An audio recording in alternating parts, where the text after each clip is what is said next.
se debía al material que estaba analizando. Entonces imagínense ustedes que este es el material radioactivo. Este material pues desde luego emite en todas direcciones. Bueno, yo aquí les he pintado 6 flechitas, ¿no? Pero, digo, en el fondo yo debí haberle puesto millones de flechas, porque pues cada una de ellas representaría una de las tantísimas partículas que está emitiendo, ¿no? En algún momento decidieron investigar qué pasaba con esta radiación, y entonces lo que hicieron simplemente fue colocar esta muestra radiactiva dentro de una cajita. Entonces déjenme pintarles la cajita, ¿no? Imagínense ustedes, aquí está nuevamente la pieza radioactiva, y yo quiero colocar ahora aquí una caja. Ven ustedes que le estoy dejando un hoyito. Bueno, vamos a hacer el hoyito más profundo. Ahí está. Hemos dejado un hoyito por donde pueden salir las partículas. La cajita pues había que hacerla de plomo, porque el plomo era lo que se sabía que mejor absorbía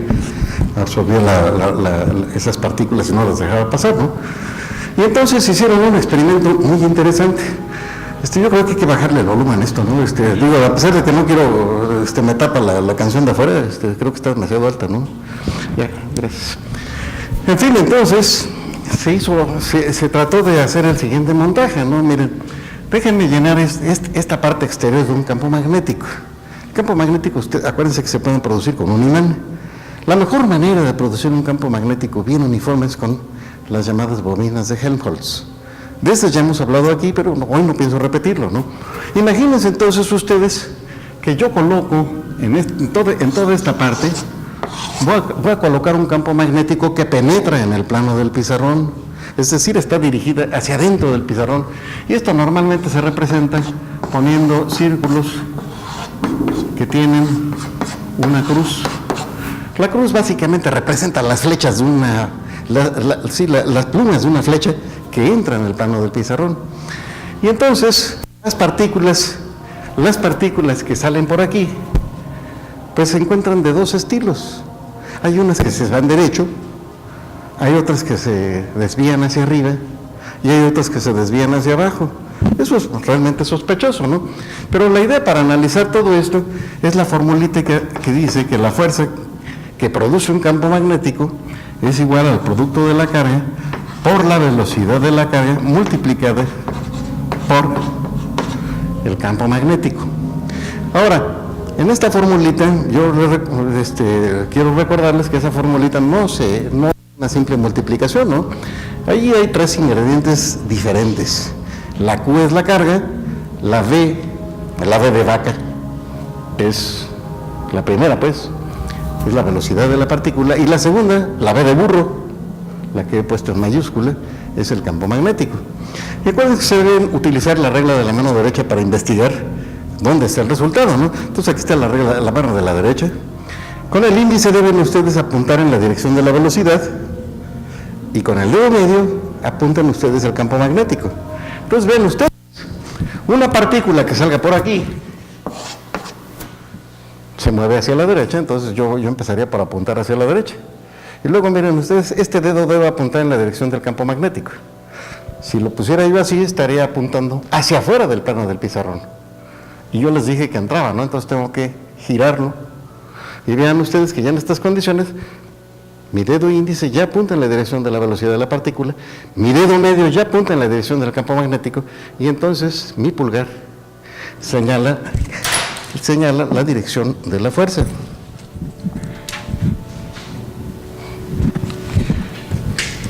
En este caso, bueno, entonces, la dirección de la fuerza está dirigida hacia arriba, pero solamente si las partículas son positivas. Entonces, ahora sí ya podríamos entender, ¿no?, que haya partículas que sigan esta trayectoria significa que las partículas son positivas. Y si hay otras que hagan esta otra trayectoria, pues significa directamente que las partículas tienen carga negativa. Y hay todavía una tercera radiación, que se sigue derechita y es imposible de desviar independientemente de la intensidad de los campos magnéticos utilizados. Déjenme ponerle nombres, ¿no? Entonces quedamos que estas eran positivas y estas fueron las que después se vinieron a llamar partículas alfa. Para las que se desvían hacia abajo, a esta radiación se le llamó radiación beta. Y bueno, pues cualquiera que sepa un poco de griego sabe que la tercera letra es en griego, la gamma, ¿verdad? Precisamente a la tercera forma se le llamó radiación gamma. Estas tres radiaciones son bien importantes, ¿no? Las primeras son las partículas alfa. Mucho tiempo después se demostró que las partículas alfa eran los núcleos del átomo de helio. Respecto de las partículas beta, es lo que hoy día llamamos los electrones.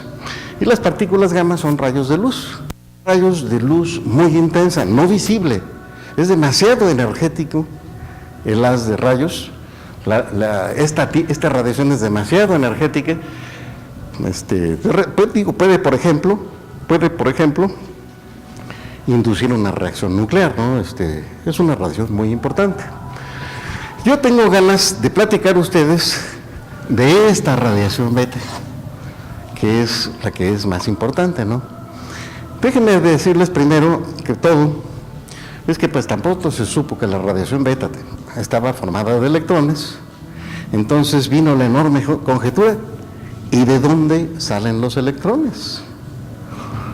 Y la pregunta es muy importante porque ya se había demostrado en ese entonces que en el núcleo no puede haber electrones. Sí, eso es un descubrimiento que se hizo y que sigue siendo válido hoy día. En el núcleo no hay electrones. Y sin embargo, el núcleo emite electrones, que son los que estamos viendo en la radiación beta. Entonces, ¿qué es lo que pasa? No tiene electrones, pero puede emitirlos. Y miren, sucede una cosa muy parecida, ¿no? El núcleo tampoco tiene fotones, y sin embargo emite luz. Es un proceso rigurosamente parecido, ¿no? No hay electrones en el núcleo, y sin embargo emite electrones. No hay fotones, y sin embargo emite fotones. Entonces, desde luego se pensó que los electrones tienen carga negativa, ¿no? Y conocemos cuál es el valor de su carga, ¿no? Entonces, lo que se propuso fue tratar de entender el proceso, diciendo, bueno, lo que pasa es que hay alguna partícula que de alguna manera se transforma en otra y emite un electrón. Entonces, déjenme proponérselos así, ¿no? Tengo una partícula A que se transforma en una partícula B, y a esto pues le añadimos un electrón. Y entonces aquí nosotros tenemos que aplicar las leyes de conservación. Hay cosas que nosotros que sabemos que se conservan, ¿no? La energía se conserva, no se crea ni solamente se transforma, se cambia, pero no se crea. También se conserva la cantidad de movimiento o el ímpetu, o también llamado momento, y también se conserva la cantidad de movimiento angular. Pero por si fuera poco, también se conserva la carga. Es decir, si yo veo qué carga tiene esto, pues debe ser igual que la carga que tengo de este lado. Déjenme representarlo de esta manera. Supónganse ustedes que yo escribo Q mayúscula de A, y entiendo que eso es la carga de la partícula A. No la conozco, ¿sí? Enseguida, de este lado que tengo, de este otro lado, diría la carga de B más el electrón. ¿Cuánto vale? Pues tampoco lo sé, ¿no? Ahora, yo sí puedo aplicar la ley de la conservación de la carga, a pesar de que tengo no conozco todo, ¿no? Y entonces lo que yo debo decir es que la carga antes y la carga después, pues deben ser lo mismo, ¿no? No debe haber creación de carga. Y yo puedo simplificar un poquito el lado derecho. Déjenme mostrarles cómo. Vean ustedes. La carga de esta más esta, pues debe ser la carga del primero más la carga del segundo. Y entonces vean ustedes. La carga de A es igual a la carga de B más la del electrón. Bueno, entonces eso significa que la carga de A y la carga de B no son iguales. Y entonces el esquema que el esquema en que nosotros podríamos interpretar esto sería una cosa del siguiente estilo. Déjenme ser un poco más preciso. Yo lo que tengo es un neutrón. Acuérdense que las tres partículas fundamentales son el protón, el neutrón y el electrón. Esas son las más fundamentales, son las más conocidas, son las primeras que conocimos, ¿no? Entonces diríamos, el neutrón se transforma en un protón más un electrón. Y ahora sí vean, el electrón tiene carga negativa, el protón tiene carga positiva. Si sumo la carga del protón con la del electrón me da 0, ¿verdad? Y si ahora hago el análisis sobre la izquierda, la carga del primer lado tiene que ser 0, ¿no? Bueno, pues entonces, precisamente esta fue la idea que se propuso para entender la radiación beta. Es decir, de alguna manera un electrón, de alguna manera, por algún capricho de la naturaleza, y esto sucede solamente en las sustancias que pueden emitir radiación beta, en esas sustancias el neutrón, de manera espontánea, el neutrón se transforma en un protón y un electrón. En fin, así fue el modelo, ¿no? Déjenme ahora regresar a este montaje, ¿no? Porque este montaje es indispensable para entenderlo todo, ¿no? Déjenme regresarme a esta cajita. Tengo la cajita. Ahora le he puesto un muro mucho más. Aquí está mi muestra radioactiva. Y aquí vienen los electrones, ¿no? Bueno, aquí saldrían derecho, ¿no? Pero yo le voy a poner un campo magnético igual que eso. Un campo magnético muy intenso que penetra en el pizarrón. Es decir, nuevamente aquí tengo una zona con campo magnético. Déjenme representarlo. Nada más con 4. Pero es muy intenso. No le pongo más porque me da flojera. Además, ya me entendieron ustedes, está en un campo magnético intenso. Y entonces, toda esta zona la tengo sumergida en el campo magnético, ¿no? Toda esta zona. Y entonces lo que sucede es que las partículas siguen una trayectoria rigurosamente circular. Y esto es una maravilla, ¿eh? Entonces lo que se hace en este montaje, pues se coloca una especie de túnel,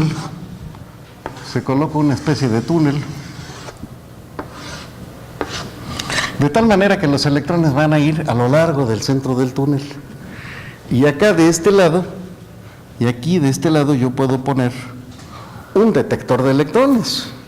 ¿Qué es un detector de electrones? Una cosa que es sensible a la carga eléctrica. Si llega un electrón, entonces yo voy a saberlo porque se va a producir posiblemente alguna corriente en algún circuito, ¿no? Entonces yo lo que hago es simplemente poner aquí un detector que me avisa, están llegando electrones o no llega nada. Y desde luego, si mi circuito es más poderoso, a lo mejor la información que produce es que la señal es proporcional al número de electrones. Hay muchos electrones, mucha señal, pocos electrones, poca señal, ¿no? Pero ahora déjenme, yo les quiero proponer a ustedes que midan el radio de curvatura de la trayectoria de los electrones. Eso lo pueden hacer con un metro. Desde luego, la verdad es que en lugar de medir esto, lo que ustedes tienen que medir es medir la distancia entre la entrada y la salida, y vean ustedes, esta distancia es exactamente el doble del radio. Bueno, pues entonces ya podemos medir el radio de curvatura y la podemos medir con mucha precisión. ¿Para qué lo mido? Miren ustedes, si yo sé que la velocidad y el campo magnético son perpendiculares, esta fórmula la puedo establecer involucrando únicamente los tamaños de las variables que estoy trabajando, ¿no? Es decir, esta ecuación, en esas condiciones, yo la puedo escribir como fuerza igual a QVB. Ven ustedes que le he quitado las flechas. Ya no involucro los vectores, sino nada más los tamaños de los vectores. La fuerza, ustedes saben, por la segunda ley de Newton, que es igual a masa por aceleración. Y esto todavía la puedo completar porque yo sé que cuando un sistema sigue una trayectoria circular se ve sometido a una fuerza a una aceleración normal, y la aceleración normal, esto es igual a masa, la aceleración normal se calcula muy fácilmente, es el cuadrado de la velocidad dividida entre el radio. Así que déjenme entonces poner velocidad al cuadrado entre el radio.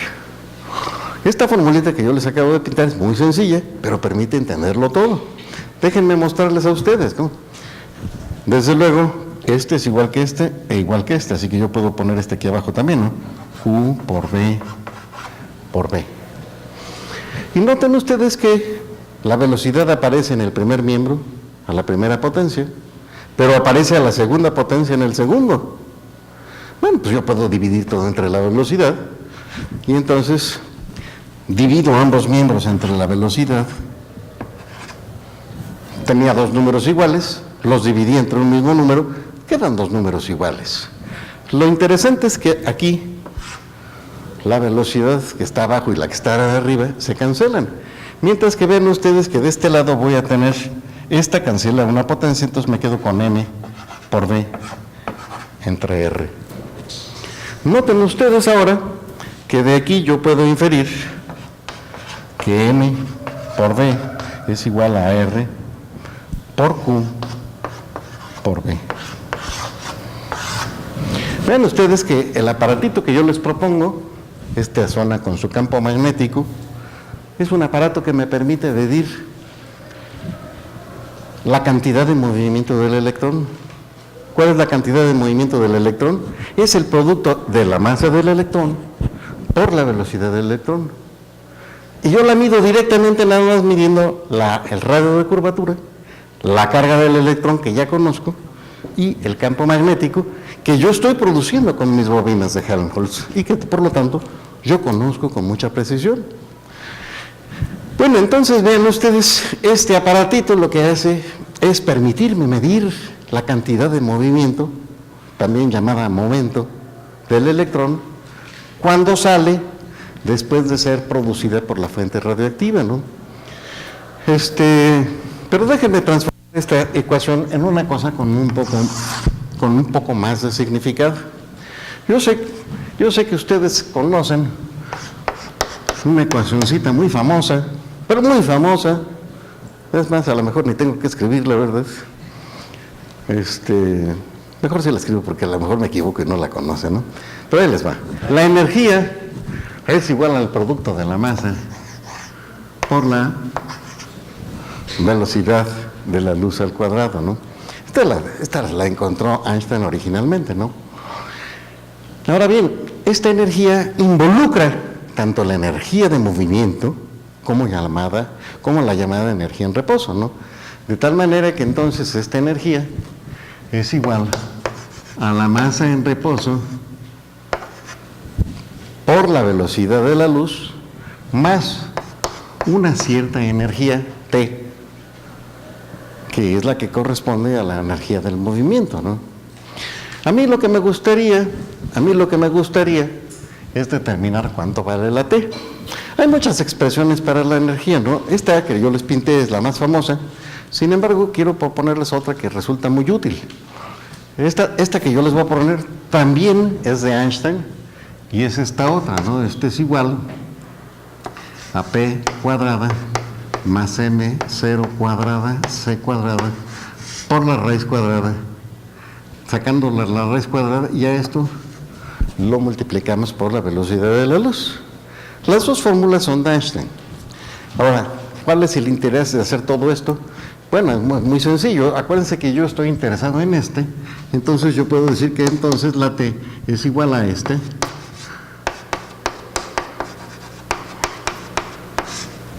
restándole esta otra.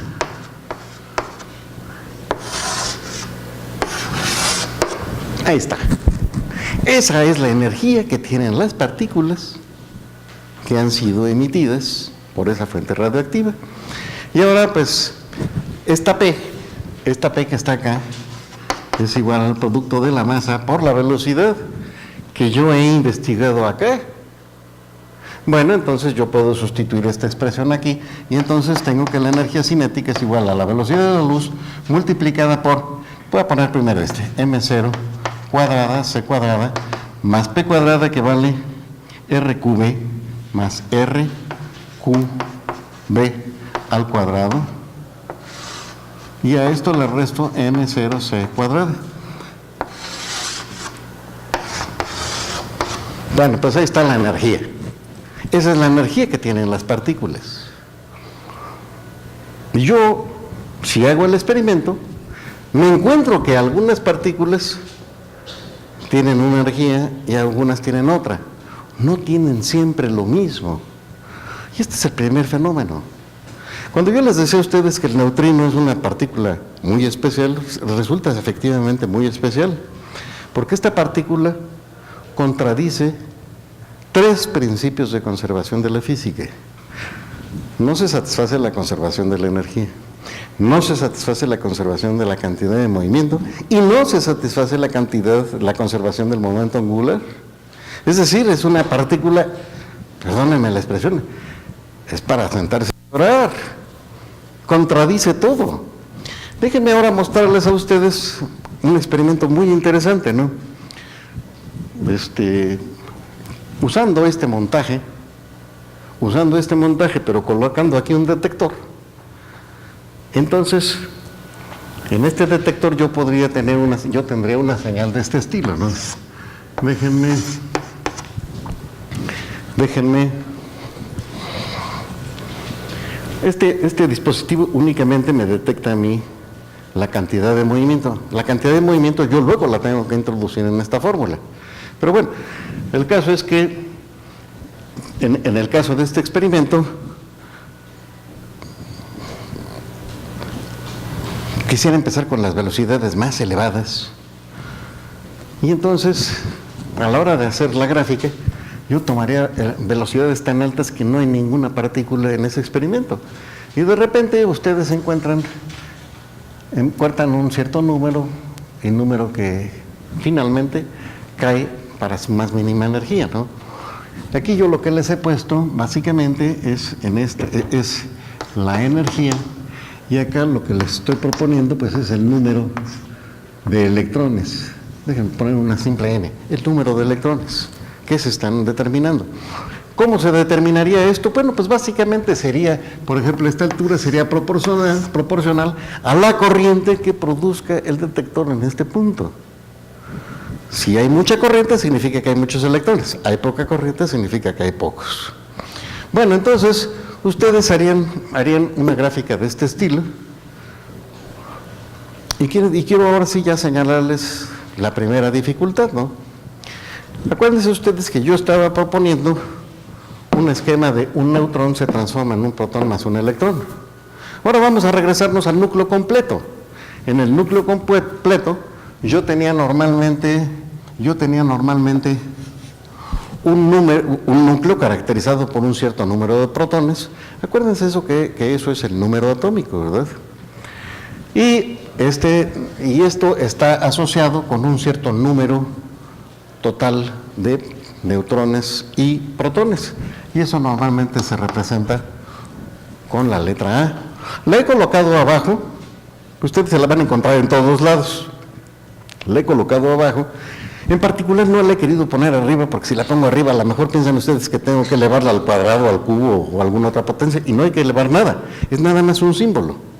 Bueno, entonces, básicamente la idea es la siguiente, vean, esto que está acá representa el núcleo que se va a transformar por decaimiento radiactivo en otro, y se va a transformar de la siguiente manera.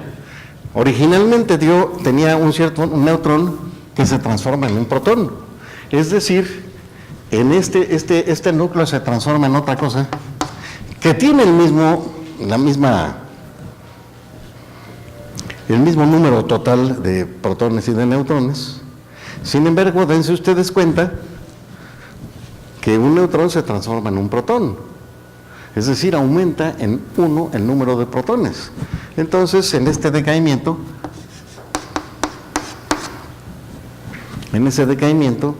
la transformación sigue esa regla. Aumenta en 1 el número de los protones. El número del total, pues, sigue siendo el mismo, ¿no? Hay un neutrón menos, pero hay un protón más. Bueno, aquí está lo interesante, ¿no? Yo puedo ver cuál es la energía. Yo puedo ver cuál es la energía que corresponde al núcleo hijo y puedo ver la energía que corresponde al núcleo. Pues aquí le podemos poner de dos formas, ¿no? Padre o madre. Todo depende cómo le quieran. Digo, de ahí salió el hijo, ¿verdad? Ya es cosa de ustedes cómo le quieran poner a este lado, ¿no? El caso es que la diferencia de estas energías, pues de alguna manera debería aparecer en el experimento, ¿no? Vamos a representar esa energía de manera simbólica. Sería la energía de este que está acá, es decir, un núcleo cuyo número atómico es Z y en donde el total de neutrones y protones es la letra A. Y si a esto le resto la energía de un núcleo que ahora tiene Z más 1 protones, pero tiene el mismo número total de protones y neutrones, esta diferencia de energías, pues de alguna manera debería corresponder con la energía que yo observo en los electrones. Digo, la energía con la que salen despedidos los electrones, ¿quién se las dio? ¿O de dónde la sacan? Y entonces, esta diferencia de energías, yo la puedo calcular, ¿no?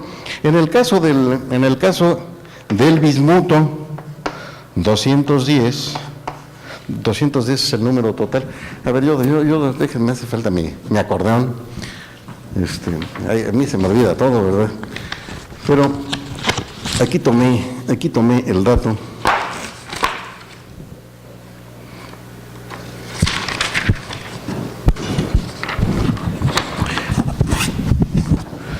Entonces, y un 83.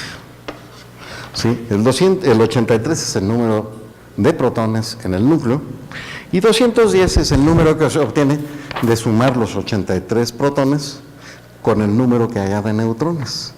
Porque el número de neutrones va a ser 210 menos 83, ¿no?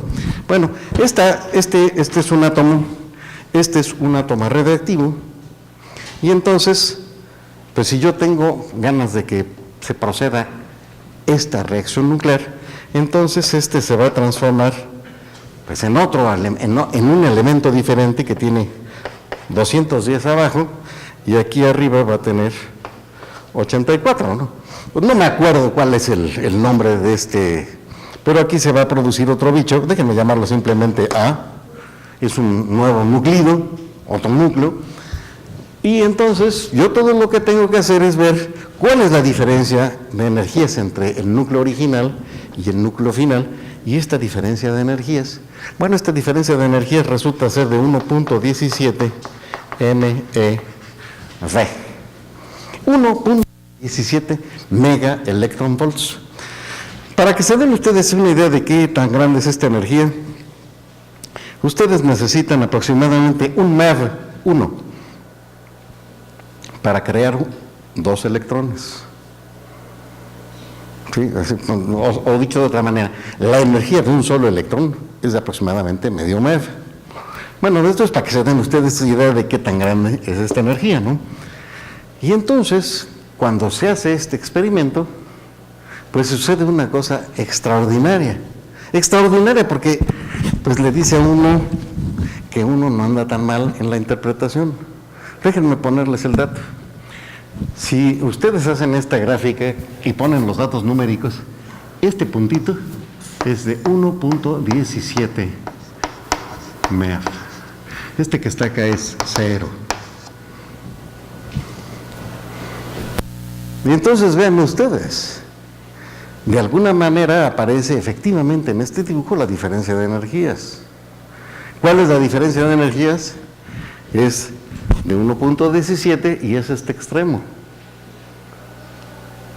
Ven ustedes, miren, supónganse que esta gráfica estuviera escrita de la siguiente manera. Supónganse que esto es 1.000.000. 1.000.000 electrones observados. Este experimento lo pueden ustedes, pueden tardarse un mes en acumularlo. Pueden utilizar una fuente muy radiactiva, en cuyo caso rápidamente se produce el 1.000.000 de electrones, ¿verdad? Pero noten ustedes que a la mitad pues tendría yo medio millón. Bueno, pues si ahora divido esto en 5, entonces aquí, pues esto correspondería solamente a 100,000 electrones, ¿no? Y noten ustedes, yo puedo seguir dividiendo, sigo dividiendo, y es que este punto que está aquí, corresponde, con todo rigor, a 0 electrones. Bueno, entonces, vean ustedes, la conservación de la energía. La conservación de la energía, en el caso del millón de electrones, pues a lo más, en un caso se cumple. Pero en el resto no se cumple la conservación de la energía. La energía que estamos observando en estos electrones que han salido no corresponde con la energía que pierde un núcleo al transformarse mediante emisión beta en otro núcleo. Entonces, algo estamos haciendo mal. Entonces, miren, esto que yo les acabo de pintar es por qué en el caso del neutrino no se cumple el principio de la conservación de la energía. Déjenme ahora apuntarles por qué no se cumple el principio de la conservación de la cantidad de movimiento. El principio de la cantidad de movimiento dice que la cantidad de movimiento, la velocidad de cambio de la cantidad de movimiento, estas son palabras de Newton, es igual a la fuerza aplicada por fuera, ¿no? Entonces vamos poniendo fuerza es igual al cambio en la cantidad de movimiento, sería M1, V1 más N2, V2 entre delta T. Les he puesto 2 partículas, pero si fueran 3, pónganle 3, y si son 1,000,000, pónganle 1,000,000.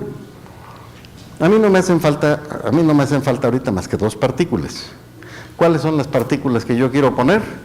Pues miren, originalmente tenía yo un neutrón, pero al final tengo un protón y un electrón. Entonces, básicamente lo que yo quisiera es, déjenme, esta no me gusta tanto. El estado inicial, vamos a poner así, cantidad de movimiento inicial. Bueno, pues yo originalmente no tenía más que un neutrón, es todo lo que tenía. Bueno, muy fácil, masa del neutrón por la velocidad del neutrón. Ahí está, ya terminé. Quizás conmigo que le pongo una flechita encima de la velocidad. ¿Para qué? Es que la velocidad es un vector. Bueno, entonces, a ver, allá escucho el pánico. Escucho preguntas de este lado. ¿No? ¿Escuchar respuestas? Bueno. ¿Cuál es la cantidad de movimiento final? Pues la cantidad de movimiento final va a ser la del protón y la del electrón. Vamos a ponerlo entonces. Masa del protón por la velocidad del protón más la masa del electrón por la velocidad del electrón. Y tengo que poner flechitas. Van las flechas. Y entonces, ahora sí, ya podemos usar la segunda ley de Newton. La segunda ley de Newton diría que el cambio, es decir, el valor final menos el inicial, dividido entre el tiempo empleado, es igual a la fuerza externa aplicada. Vamos a ponerlo. Entonces tengo MP, VP más ME, VE menos MN, VN, todo con flechas, flecha, flecha, flecha. La flecha solamente en la velocidad. Este es el cambio en la cantidad de movimiento. Esto lo divido entre el tiempo en el que ocurre este proceso, y esto es igual a la fuerza externa. Pero la cosa es trivial, la fuerza externa aplicada es 0. No hay fuerzas aplicadas desde afuera, ¿no? Entonces eso significa que lo que tenía yo en el numerador tiene que ser 0. Y si eso tiene que ser 0, entonces vamos a escribirlo, ¿no? MP, VP, más ME, VE, menos MN, VN, es igual a 0. Esto se ve esto de repente se ve muy bonito. Si, por ejemplo, la parte del neutrón la paso del otro lado. Déjenme pasar del otro lado. Esta paso, pero al pasarla tengo que pasarla con signo positivo, ¿no? A ver, la voy a hacer, ¿no? Nada más que voy a hacerles trampa, ¿no? A ver, si tengo que A es igual a B, es exactamente lo mismo que tener que B es igual a A, ¿no? Bueno, entonces voy a tomarme esa libertad, y con esa libertad voy a escribir que MN, VN es igual a MP, VP, más ME, VE. La cantidad de movimiento al principio es igual que la cantidad de movimiento al final. Pero bueno, el neutrón que yo tenía aquí, en esta muestra radioactiva, estaba parado. No se movía. No se movía. Es decir, valía 0. Y hombre, la suma de estos dos tiene que ser 0. Esta es la aplicación del principio de conservación de la cantidad de movimiento.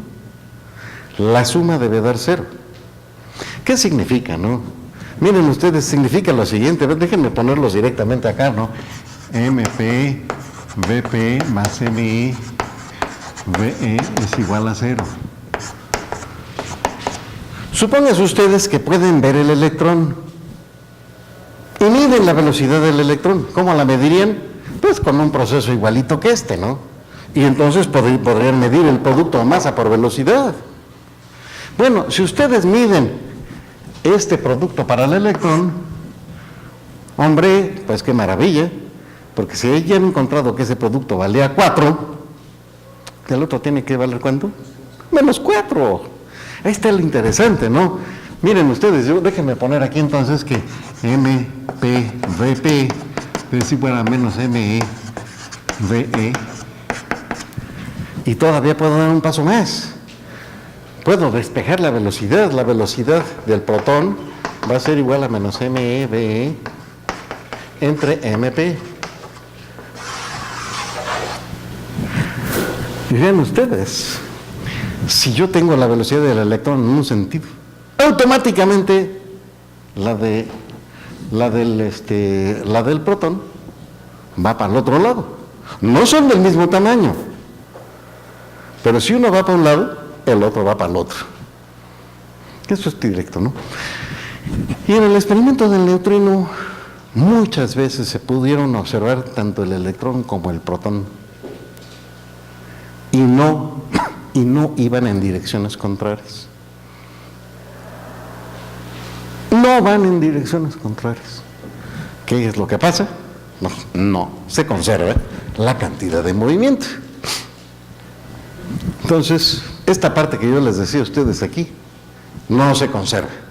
Ahí va otra más. Yo les dije que se conserva la cantidad del momento angular.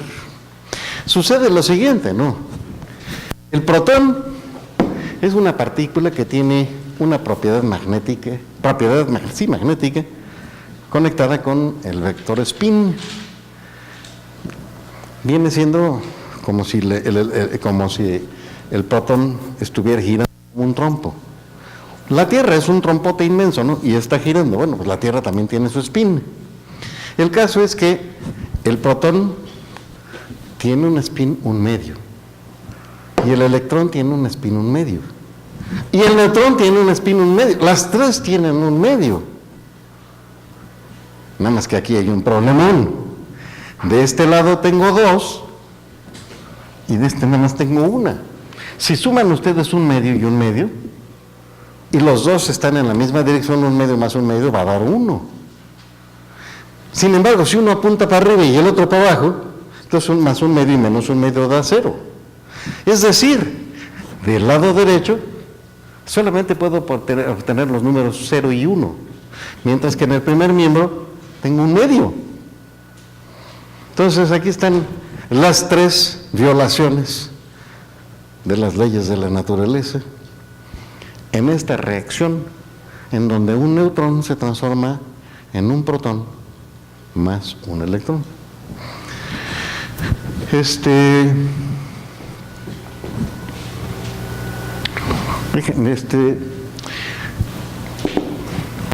Bueno, pues no habiendo otra cosa, lo que uno puede hacer es volver a ver los números, las gráficas, y tratar de pensar a ver dónde metió uno la pata o en dónde hemos cometido algún error, ¿no? Y bueno, lo más interesante está en lo siguiente, ¿no? Esta gráfica que está acá, realmente noten ustedes que yo he puesto aquí la energía de los electrones. Y vean ustedes que la máxima energía corresponde con muy pocos electrones, pero hay muchos electrones que tienen esta energía. Y para energías muy cercanas a cero, vean ustedes que incluso también hay electrones con energías muy parecidas a cero, ¿no? Entonces, de esta gráfica yo puedo calcular el promedio de las energías. Cuesta trabajo, pero se puede hacer de una manera muy sencilla. No les voy a decir ahorita cómo hacerlo, porque tampoco tengo ganas de complicarles la dificultad con un tratamiento matemático. Determinar un promedio, eso es una cosa muy sencilla. ¿Sí? Para determinar el promedio de varios números, todo lo que tienen que hacer es sumarlos todos y dividirlos entre el total. Si tienen 5 números, el promedio, pues suman los 5 números y lo dividen entre 5. Bueno, si aquí tenían 1.000.000, suman el millón de datos y dividen entre 1.000.000. En fin, yo no creo que hayan tenido 1.000.000, ¿no? Porque cada medida es una cosa que toma varias horas de chamba, ¿eh? Así que no es tan fácil tener 1.000.000 de datos. El problema era más sencillo, ¿no? Es posible que tuvieran del orden de 10.000 datos y no más. Y entonces simplemente suman los 10.000 datos y lo dividen entre el total y eso les da el promedio. Y el promedio resultó ser, déjenme, por aquí tengo el número, por aquí tengo el dato. El promedio, déjenme representar el promedio por aquí. Esto que está acá es el promedio. Energía promedio, y este resultó ser de 0.35 MeV. No lo he dicho, pero ahorita lo digo. Un MeV es igual a 1.000.000 de electron volts.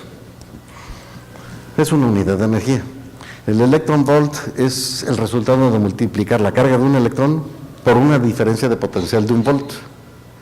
Es decir, si ustedes hacen que un electrón pase de un potencial a un volt por encima, requieren de cierta energía y esa energía es precisamente un electron volt. Bueno, y entonces, ese experimento señalaba que el valor promedio era de 0.35, ¿no? Quiero darles un dato. Desde luego no faltó el que dijera, no hombre, lo que pasa es que todos los electrones salen con esta energía. Imagínense, yo a ustedes les he pintado aquí la muestra radioactiva, pero se las puse chiquita, ¿no? Déjenme ponerles una muestra radioactiva más grande, ¿no? Aquí está la muestra radioactiva. Es la misma, nada más que está en grande. Es la misma, creo que la puse más grandota. Y entonces ustedes tienen, aquí en este lugar, hay un neutrón que se transforma en un protón y un electrón. Y al producirse el protón y el electrón, pues sigan ustedes el electrón. Sale, choca con sigue para acá, choca con otra, choca, y sale finalmente. Pues está la explicación, se dijeron algunos. Lo que pasa es que el electrón es emitido en la fuente y choca por todos lados y entonces va perdiendo energía. Por eso casi nunca vemos un electrón con toda la energía que debería tener, ¿no? Entonces este modelito que yo les propongo explica entonces muy bien este detallito, ¿no? La máxima energía. Sin embargo, ahorita no me acuerdo quién fue el autor de este experimento, pero este experimento es realmente maravilloso y es de una sencillez, que realmente, hasta lo deja uno pensando, ¿no? Lo que hicieron fue agarrar una ollita. Ya vamos a pintar una ollita para a lo mejor no me entienden bien, ¿no? En fin, aquí está la olla.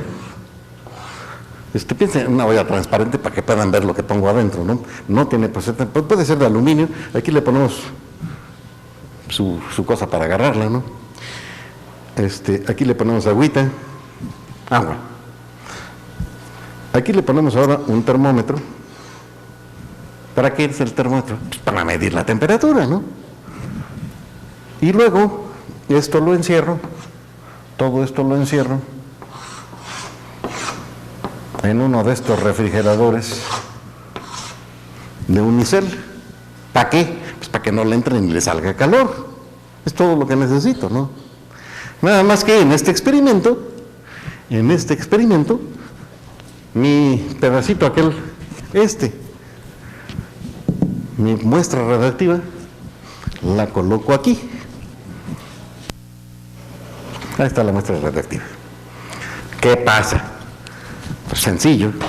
La muestra radioactiva emite partículas beta, partículas alfa, en fin, aquello sucede de una revolución total.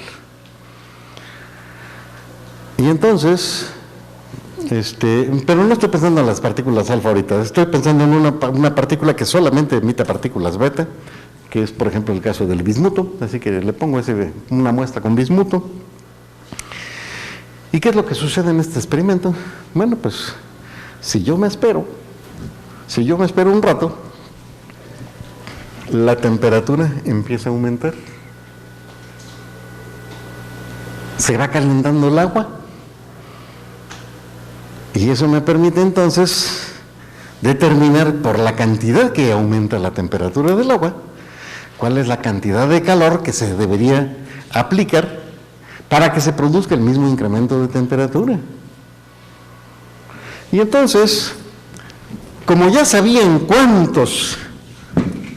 cuántos neutrones de esta muestra se transformaban por unidad de tiempo en protones, entonces, si se esperan un cierto tiempo, saben exactamente cuántos neutrones se transformaron en protones. Ese número, multiplicado por la energía promedio, me debería corresponder con la energía promedio que es necesario aplicar al agua para que su temperatura incremente en la misma cantidad. Este es el experimento. Se hizo el experimento. ¿Y qué se encontró en el experimento? En el experimento no se encontró que fuera necesaria esta energía.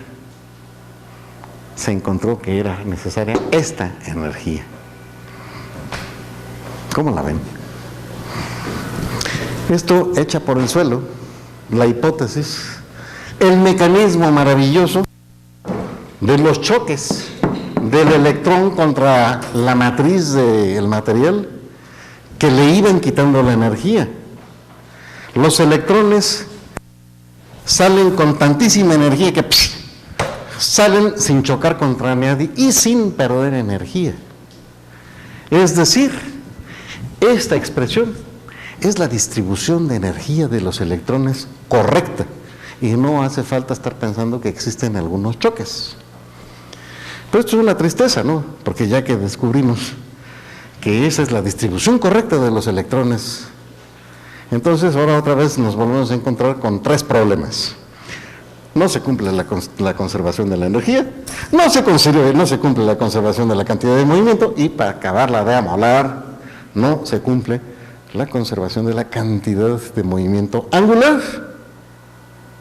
¿Qué se hace, no? Y aquí es donde se les ocurrió. Es posible que haya sido Pauli al que se le ocurrió esto,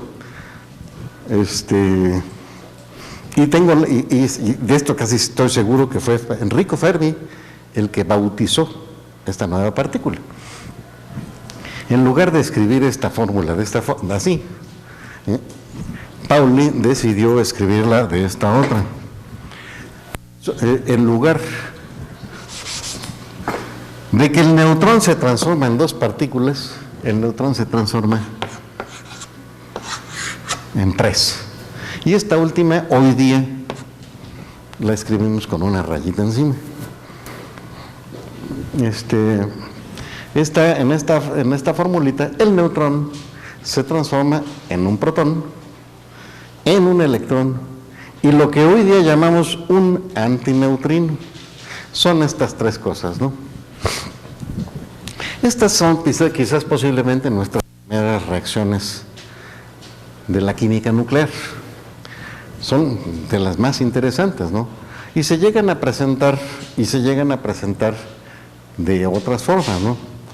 Por ejemplo, nada más quiero mencionarles que esta misma reacción la puede uno escribir de esta otra forma equivalente. Neutrón más neutrino, ya no tengo palito arriba, produce protón más un electrón. Y esta ecuación es la que describe los procesos de la captura de un neutrino por un protón. Este tipo de reacciones se observa en los núcleos grandes. Esta por el contrario, no hace falta que reaccionen dos cosas. Esta simplemente se rompe en estas tres diferentes. Mientras que aquí hacen falta dos ingredientes, un neutrón más un neutrino, y la colisión entre ellas dos produce un protón y un electrón.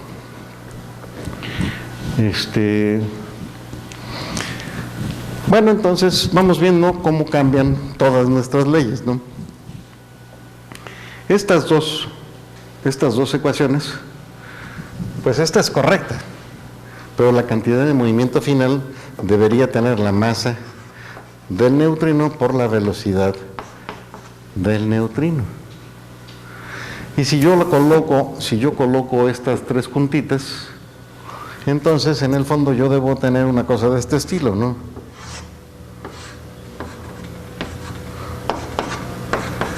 Debo tener tres flechas, de tal manera que si sumo dos de ellas, se obtiene la otra en sentido contrario. Es decir, la suma de las tres flechas debe dar 0. Dos flechas, por ejemplo, esta podría ser la del protón, la del protón, la del electrón y la del neutrino. Y de esta manera, ya la repartición de la energía total no es entre dos partículas, sino resulta entre tres. Luego, la cantidad de movimiento ya no se está descomponiendo en dos partículas, sino también entre tres. Y finalmente, noten ustedes, yo aquí tenía un espín en medio, y de este lado tengo un medio y un medio. A la hora de sumarlos, podría tenerlas todas en paralelo, un medio más un medio más un medio, de 3 medios. No sucede. Lo que sí les puedo decir es que dos se van a cancelar y la tercera es la que tiene la cantidad de movimiento angular del conjunto, ¿no? Hay dos que se cancelan y la otra sobrevive, ¿no? Y entonces, mediante este esquema, los neutrinos nos permiten a los físicos, pues, guardar nuestras tres leyes fundamentales. No conocemos en física leyes más fundamentales que estas tres. La conservación de la cantidad de movimiento es directa de nuestros conocimientos de la mecánica, ¿no? La conservación de la energía también es consecuencia de las leyes de la mecánica de Newton. Y la conservación de la carga, la conservación de la carga sí se satisfizo en todo momento, ¿no? Y finalmente, pues la conservación del momento angular también es de las leyes de la mecánica de Newton. Las tres son clásicas. No conocemos hasta la fecha un solo ejemplo de algún experimento en donde no se cumplan las tres leyes estas tres leyes que les digo, ¿no?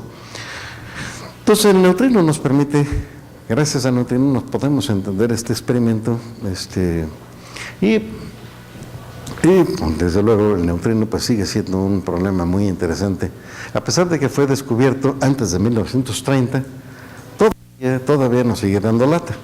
Pero bueno, les digo, nos sigue dando lata. Todavía el electrón, nuestro viejo amigo el electrón, nos sigue dando lata.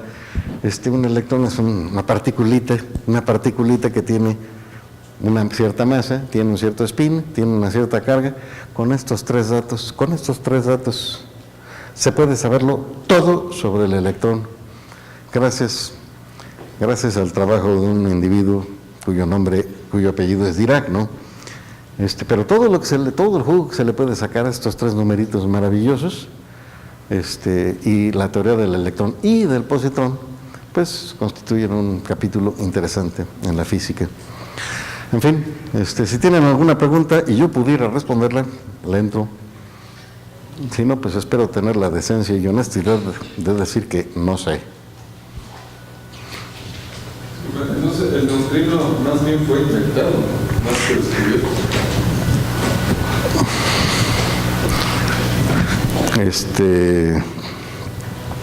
Maestro, inventar viene de una palabra latina que es invenio. Invenio es encontrar, ¿no? Entonces no fue encontrado, sino descubierto. A ver cómo está el margallate, ¿no? ¿Me refiero a que fue más bien predicho teóricamente? Sí, tiene usted toda la razón. Efectivamente fue una predicción teórica. Debe haber algo que nos permita. Y después se hicieron experimentos y se han detectado neutrinos, ¿no? Nada más que el neutrino es una partícula con muy poca interacción. No tiene interacción eléctrica porque no tiene carga, ¿no? No tiene interacción gravitatoria porque no tiene masa. No tiene interacción nuclear porque pues no tiene, tiene número bariónico 0, ¿no? Entonces es una partícula que no tiene más que la llamada interacción débil, ¿no? Es gracias a esta interacción débil que los flujos de neutrinos pueden atravesar, por ejemplo, la Tierra, y muy pocos de ellos son capturados en la Tierra, ¿no? Los neutrinos están siendo investigados en todos lados para detectarlos, porque tan pronto los podamos detectar vamos a poder ver el interior del Sol, vamos a ver el interior de la Tierra. La Tierra se va a volver transparente, ¿no? Del flujo de neutrinos que nos viene del Sol, simplemente lo observamos de noche y vemos los neutrinos pasar de noche por toda la Tierra, nos llegan a... imagínense que el Sol está allá abajo, ¿no? O sea, es de noche, ¿no? Está allá abajo, viene el flujo de neutrinos y entonces vamos a tener una imagen de todita la estructura de la Tierra, ¿no? Y ya bien analizada esta imagen, pues va a depender de la energía de los neutrinos que estemos analizando. Va a ser una información maravillosa. En fin. Desde luego, la cantidad de neutrinos que emite el Sol es una cantidad bestial, ¿no? Por cada decaimiento radiactivo hay al menos un neutrino, ¿verdad? Y el Sol, pues, nos mantiene vivos. Y está lejos, ¿eh? Está lejos el Sol. Bueno, pues, ¿alguna otra? Bueno, es posible que la semana que entra veamos un poquitito más de neutrinos. ¿Qué es lo que veríamos de neutrinos? Bueno, podríamos ver, por ejemplo, la diferencia entre un neutrino y un antineutrino. Son dos partículas bien diferentes. Y tienen la propiedad de que si ustedes juntan un neutrino y un neutrino, se aniquilan mutuamente, ¿no? Desaparecen. Dense cuenta que yo escribí esta ecuación a partir de esta, simplemente sumando en ambos miembros un neutrino. El neutrino quedó acá, pero el neutrino acá canceló al otro. Funcionan como los números, ¿no? El 5 se transforma en un menos 5, ¿verdad? El menos 5 pues viene siendo la antipartícula del 5, ¿no? Porque cancela el 5 y da un 0, ¿no? En fin, es posible que veamos un poquito más de neutrinos y antineutrinos de hoy en noche. Pero bueno, si me encuentro algo más interesante, a lo mejor platicamos de ese otro, ¿verdad? Del experimento de Hirsch. No lo garantizo, pero a lo mejor pero bueno, una posibilidad es que la semana que entra volvamos a hablar de neutrinos. Muchas gracias.